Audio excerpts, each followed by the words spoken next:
This story originally appeared on the cover of the Deck 31, 2015 issue of Entertainment Weekly. Renée Zellweger is not very good at hiding. In one of her more slapsticky scenes in Bridget Jones' Baby, the Oscar winner almost goes ass over elbow in the titular character's effort to avoid an American hunk, Patrick Dempsey, who may have knocked her up during a drunken tryst. Back in 2001, audiences fell in love with the hapless heroine of Bridget Jones' diary for her she's such a mess antics. But things are a little different now. It's time for Bridget to grow up. This is part of the challenge, discovering where she is in her new life. Zellweger says, she's a bit more mature and has moved on, as we all have. When we left Bridget at the close of The Edge of Reason in 2004, Darcy, Colin Firth, had proposed and a modern fairy tale ending seemed within her grasp. Turns out, though, she didn't marry him, and in Baby, out Sept, 16, Bridget, now 43, is still single and a news producer when she discovers that she's pregnant, and in true Bridget fashion she's not sure if the baby belongs to the handsome billionaire she's just met, Dempsey, or the long-suffering Darcy. Okay, so she hasn't matured that much. Some things clearly remain the same. Her penchant for granny panties, yup, they expected to return in some form, and her uncanny ability to make an embarrassing situation all the more awkward. I think that's her essence, really, says Zellweger, speaking with her character's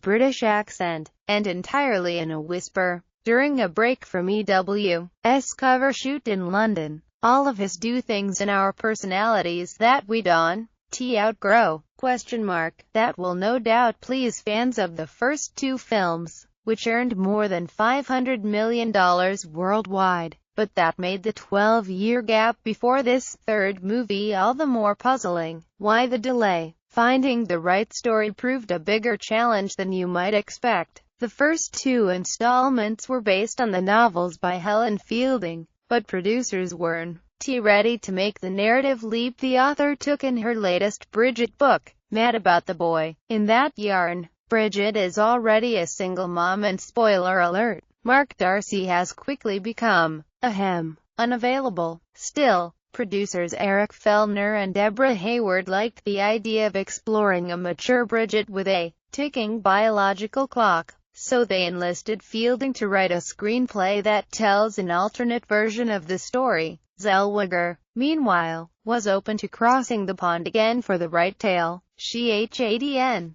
released a film since 2010, by personal choice, she says, but her love for her most indelible character had never waned. I like that she tells what it's like to be a woman in these really relatable situations. She says, it's so right to tell a story about Bridget in this stage of her life.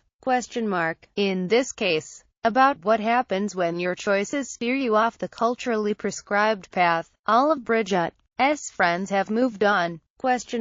Hayward says, we all got children. It's what we all sort of gone through as women. The